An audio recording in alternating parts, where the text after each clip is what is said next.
Patay ang isang bata matapos aksidenteng mabanlian ng kumukulong tubig. Umaapela ngayon ng tulong ang kanyang ina na nasa Saudi Arabia para makauwi at maipagluksa ang 2 taong gulang na anak. At nakatutok si Cyril Chavez ng GMA Regional TV. Sa mga larawan na lang na ito, nakikita ng pamilya Balili ang matatamis ng ngiti ng 2 taong gulang na si Cody Ryan. Matapos, aksidenteng mabanlian ng kumukulong tubig sa mukha at katawan. Nadala pa si Cody sa ospital pero pumanaw rin kinalaunan. Ayon kay Lola Rosa, nagpainit umano ng tubig ang ama ni Cody noong nakaraang Miyerkules ng gabi para ipagtimpla si Cody ng gatas. Nilagay niya ang kumukulong tubig sa isang lalagyan at ipinatong sa ibabaw ng mesa. Habang may kinukuha, di nito napansing inabot ng bata ang lalagyan ng kumukulong tubig. Nag-init mo sa tubig, nagkuha sa bibiron o kwan kay gibutang niya dito sa kanaang yahong nga gamay. Buwan ng ininit tubig. Katong ininit tubig, bukal kay kadto na ingon niya nga gipa kwan pa niya. Hawa di ako di kay mapasok ka ana. Na naingon man siya paglingi niya dito nakasabya sa iyang ulo. Haris ang naong hereda pitas mo kubuko. Labis din ang pagdadalamhati ng inang nagtatrabaho sa Riyadh, Saudi Arabia. Sorry na lang gid kay na. Pero mahal gid kay kanako na ko ibingon na kay ko sa imo. Nanarbaho ko diri sa abroad para sa ilaha, para sa akong pamilya. Pero wala ko magdahom nga maingon ana siya. Pinayagan daw siyang lumiban sa trabaho pero 3 araw lang. Kaya nagpapatulong siya sa Department of Migrant Workers. We will try to ask the employer na extend ang ilahang gihatag na number of days sa pag-stay na Teresa sa Pilipinas from 3 days to 15 days. Ngayon, inaasikaso na nila ang pagpapalibing kay Cody. Inautanta nga sa may iyang pasensya ako namin nga mga kuan kay dili man ginato mahilikayan ang kay kuan na kulinaw lang tayo sa iyang lakaw sa iyang kuan kay wa man gimi na mahimo sa iya kay iya aksidente na manginahitabo. Para sa GMA Regional TV at GMA Integrated News, Cyril Chavez, nakatutok 24 oras. Malaking tulong sana para sa isang lola ang natatanggap na ayuda mula sa 4Ps para sa inaalagaan niyang apo. Pero bigla na lamang daw yang nahinto noong 2022. Inalam ng inyong kapuso action man kung bakit.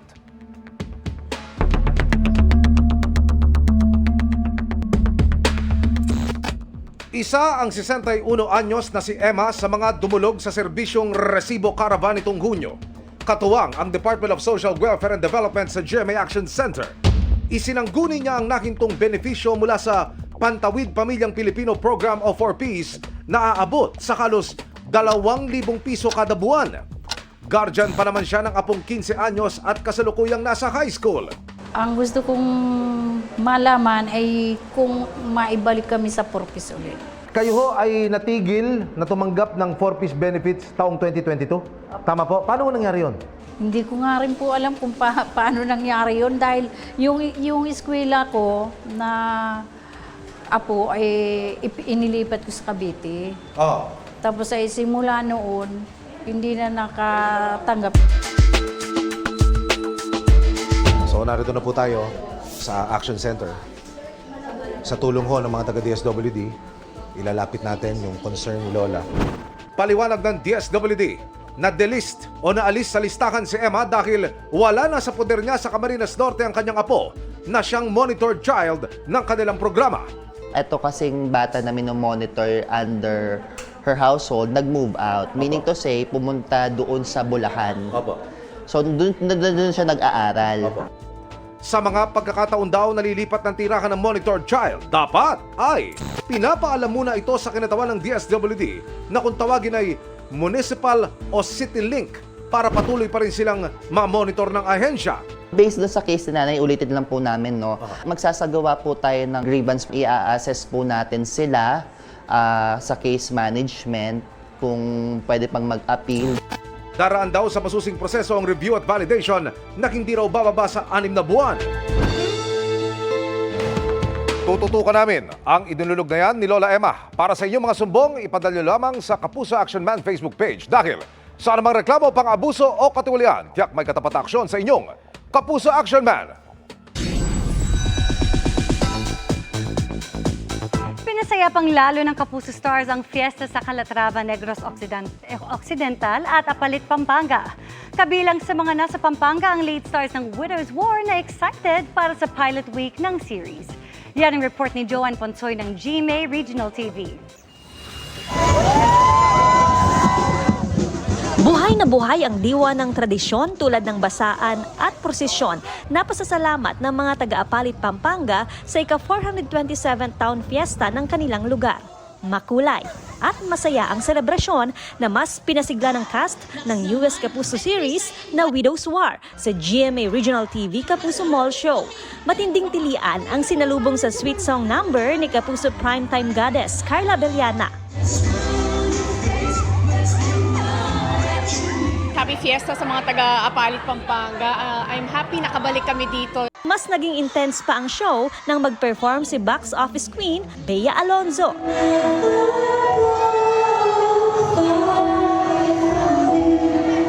Nakakatuwa kasi mainit yung pagtanggap nila. Kasama rin nila si Kapuso artist Charlie Fleming, Royce Cabrera,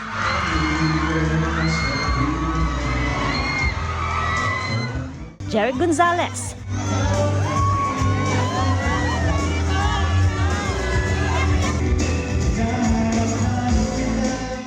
extra saya rin ang hatid sa audience ni Kapuso comedian May Bautista na nagsilbing host ng show.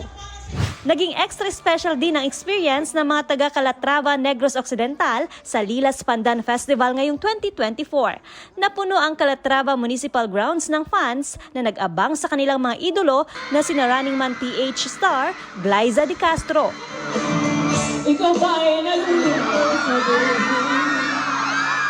Black Rider cast Kim Perez,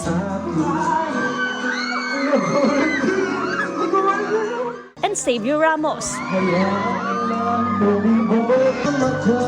at Tecto.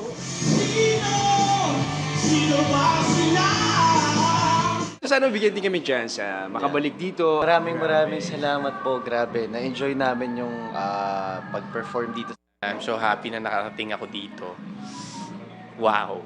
Maraming salamat sa mainit niyong pagtanggap, mga kapuso. Mula sa GMA Regional TV at GMA Integrated News, Joanne Punsoy, nakatutok, 24 oras. Mga kapuso, nakaranas ng mga pag-ulan ang ilang bahagi ng bansa kanina.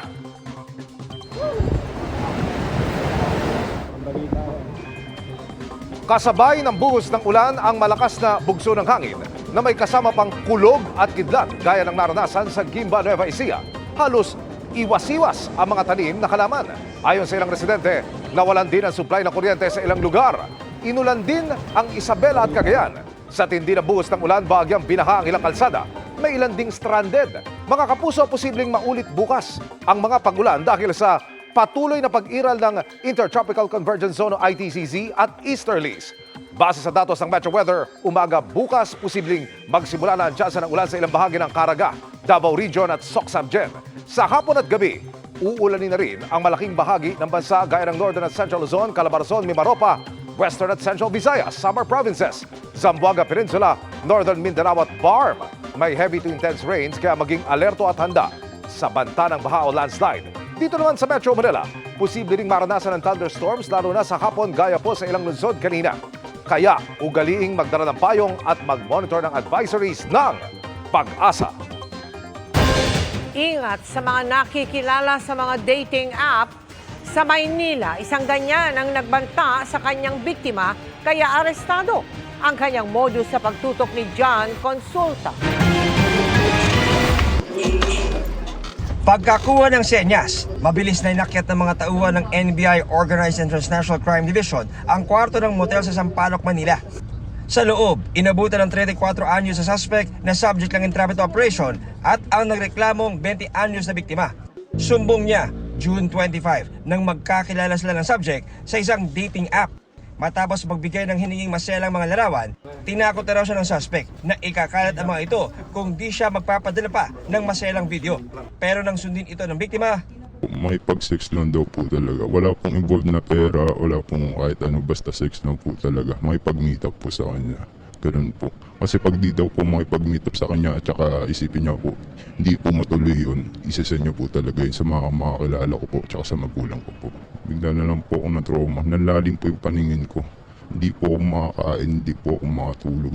Ang pakilala kasi nitong suspect natin ay babae siya. So, merong usapan nila tapos may pinagawa sa kanya. Hindi ito lang yung biktima. Marami itong nabiktima na. Kasi sanay na siya yung the way na makipag-usap dun sa ating complainant. ipinakita ng biktima ang kanilang text messages kung saan umano siya tinakot ang suspect. Nang kunan namin ng pahayag ang suspect, di umano po ay humingi ng sextortion. No? Totoo po ba ito? Hindi po. Ano po? Hindi po. Hindi totoo. Okay. So ano po yung nangyari talaga? No comment na lang po. We filed cases for grave coercion, no, as defined under Article 286 of the Revised Penal Code in relation to RA 10175 Cybercrime Law. Okay. We also filed an anti-photo video voyeurism act. Mga minor pa, hinahayaan nila na kung nagbubukas ng kung ano-ano na hindi magandang apps sa social media, dapat makontrol nila yun, mag-guide nila yung anak nila. Para sa GMA Integrated News, John Consulta, nakatutok 24 oras. Hindi na iwasan ni Senador Nancy Binay na maalala ang iringan ng Makati at Taguig kaugnay ng pag-usisa ngayon sa ipinatatayong new Senate building. Giit niya, walang irregularidad dito. At nakatutok si Mav Gonzalez. Tila nag-flashback daw kay Senador Nancy Binay ang investigasyon ng Senado noon sa umano'y overpriced Makati City Hall 2 parking building. Ngayong iimbestigahan naman ang ipinapatayong new Senate building. Pareho ang mangunguna, si Senador Alan Peter Cayetano. Naungkat pati lokal na politika sa Makati na balwarte ng mga Binay at Taguig na balwarte ng mga Cayetano.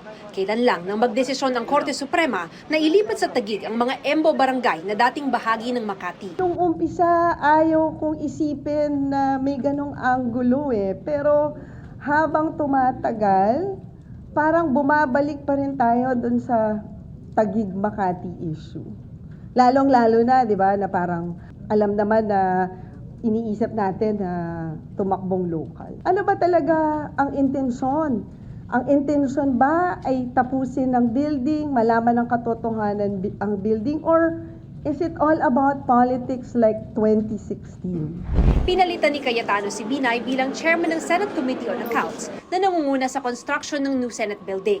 Sabi ng Senate President kahapon, maaaring i-text ni Binay si Cayetano kung gusto nilang mag-usap. Sabi ni Binay, hindi pa sila nag-uusap ni Cayetano. Pero nasa kustodiya na ng Senado ang mga dokumentong hinahanap ni Cayetano sa DPWH. Bukas ay may pagdinig ang Senado sa issue. He already has access to those documents. Hindi niya ako tinanong. So, nag-aantay din ako kasi may mga ibang data nasa cloud.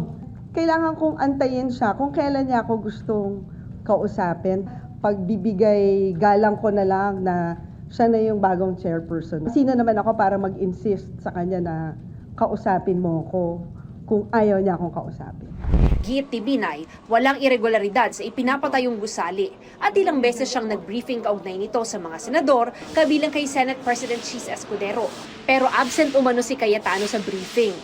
Dagdag ni Binay, may mga nagpapakalat ng chismis tungkol sa grupo nila ni na dating Senate President Juan Miguel Zubiri pero tumanggi siyang pangalanan nito. Ang masakit, patalikod niya kaming sinasaksak. Isipin niya na lang kung sino sa kanilang dalawa.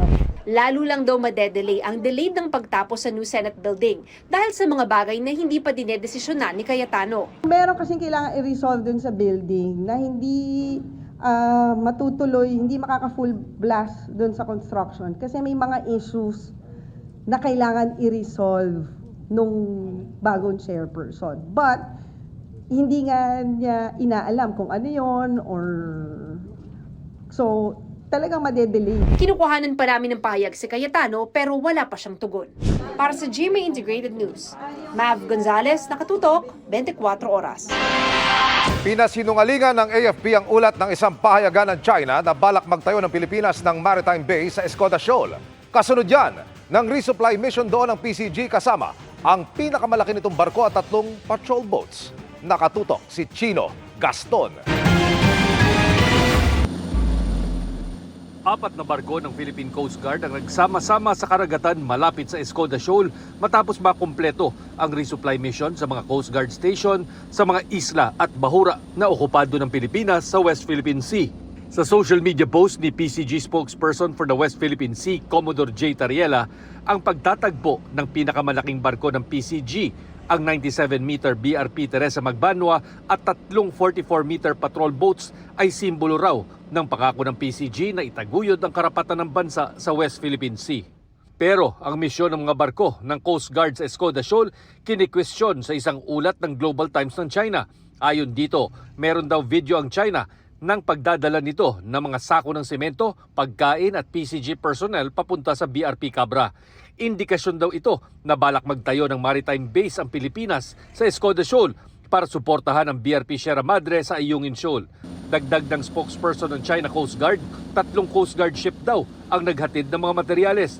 Binabantayan daw nila ang proseso at teritoryo raw nila ang Escoda. Itinanggi ito ng Armed Forces of the Philippines. Hindi raw dapat paniwalaan ang mga ganitong pahayag ng China. Knowing the background of Global Times, yes, be careful. Yeah. So just seeking your reaction. Thank you, It's their narrative. Okay. The Philippine Navy, the Philippine Coast Guard, BFAR, and all other government instrumentalities have to ensure that our territory is intact, our sovereignty and sovereign rights are protected. This will mean increased presence, this will mean increased maritime and air patrols, this will mean stationing ships longer than necessary. Napansin naman daw ng AFP na bumaba ang dami ng mga Chinese vessels mula nang mangyari ang pagharang ng China Coast Guard sa Rore sa Ayungin noong June 17. We don't want to speculate on the reduction. Suffice it to say, we have monitored a reduction on a week-to-week basis of our monitoring. For whatever reason, this will be subject to further assessments. We will not be deterred. Secondly, we will continue resupplying and rotating our troops. Thirdly, this is the mandate of the armed forces, guided by higher pronouncements from the government and the Department of National Defense. Western Command is doing the appropriate planning. Pinawi din ng AFP ang mga pangamba na baka magkaroon ng giyera kapag pinilit ng Pilipinas ang mga resupply mission sa Ayungin. Ipagpapatuloy ng AFP ang resupply sa Ayungin sa kabila ng nangyari kung saan naputulan ng hinlalaki ang isang sundalo. Hindi po magkakagera. No? Hindi po magkakagera. Dahil ginagamit po natin lahat ng instruments of national power. Nang sa gayon ay maiwasan po natin yung gera. Ayaw po natin magkagera. Para sa GMA Integrated News, Chino Gaston, nakatutok, 24 oras.